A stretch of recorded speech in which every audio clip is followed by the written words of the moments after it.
Piumetto al vento, gamba sicura, muscoli d'acciaio. Finalmente è rinato l'esercito nostro, agile, potente e sicuro. Eccola la nostra patria di qua dal Garigliano, capace ancora di riunire dopo l'onta e la disperazione nuove armi, nuovi cuori, nuove speranze.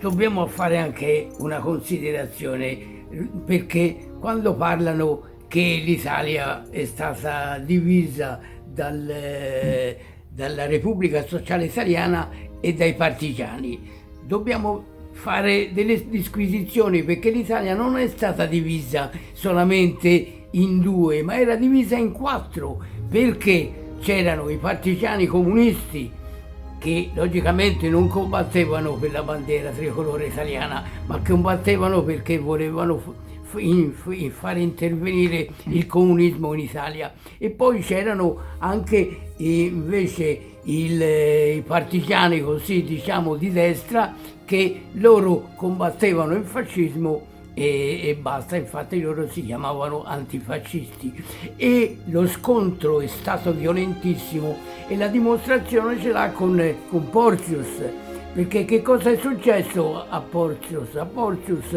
perché c'erano su in Alta Italia c'era i comunisti, i comunisti, poi c'erano appunto ripeto quelli di destra, che a un certo momento facevano delle considerazioni, perché per esempio il battaglione Mussolini combatteva contro il nonus corpo di Tito, che voleva entrare in Italia, e allora loro fecero questa considerazione: se noi combattiamo contro i bersaglieri, a questo punto facciamo il gioco del comunismo.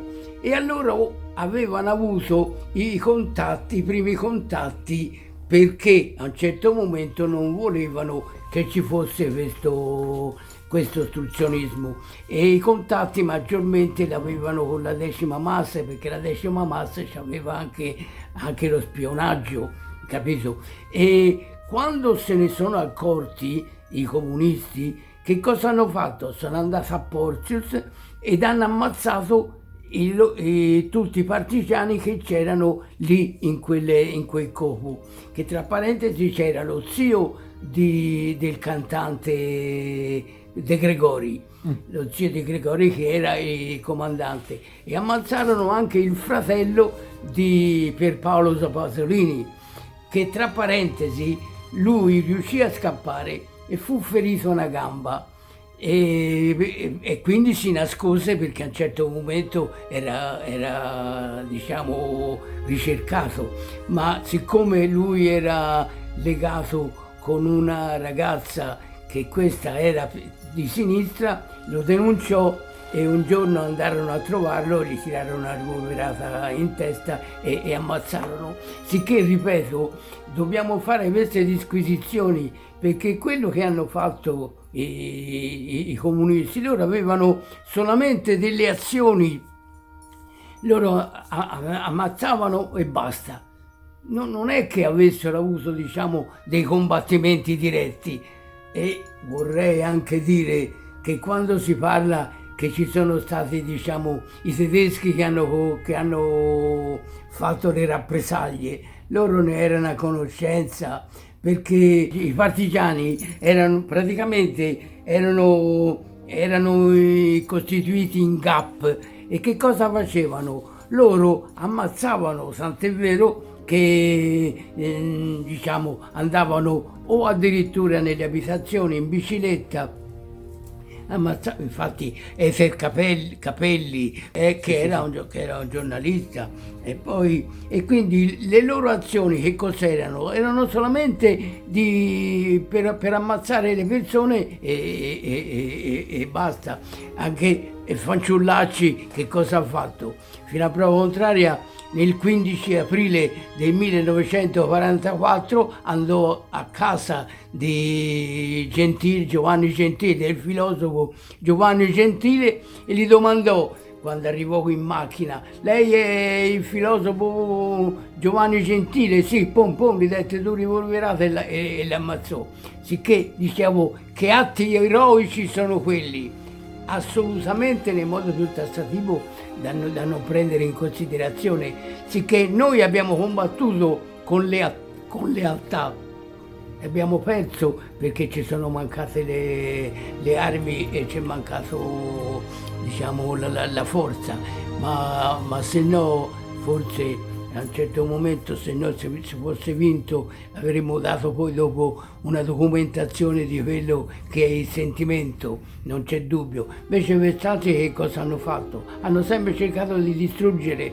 Io tante volte faccio una considerazione, quando si vede che arrivano queste persone che scappano, allora se fosse rimasta l'Africa italiana, loro non sarebbero dovuti venire qua come esuli, ma sarebbero venuti come italiani, né più e né meno. Quindi mentre noi siamo andati a costruire, gli altri hanno distrutto e basta, ma non hanno distrutto solamente, diciamo, la questione materiale. Quello che hanno distrutto è più che altro la morale. Oggi sono tutti extracomunitari. Che extracomunitari? Noi, quando loro addirittura parlano delle canzoni che c'erano anche Faccetta Nera, ma Faccetta Nera era un complimento, e quindi che cosa vuol dire? Vuol dire che noi non eravamo assolutamente razzisti. E mentre invece quando ci parlano e dice noi siamo razzisti, nel modo più tassativo l'avevamo dimostrato in Africa, erano diventati italiani e basta, c'è nulla da fare. Quindi diciamo è questo sentimento che deve ritornare, perché se non ritorna questo sentimento noi saremo sempre dei persi, non c'è nulla da fare.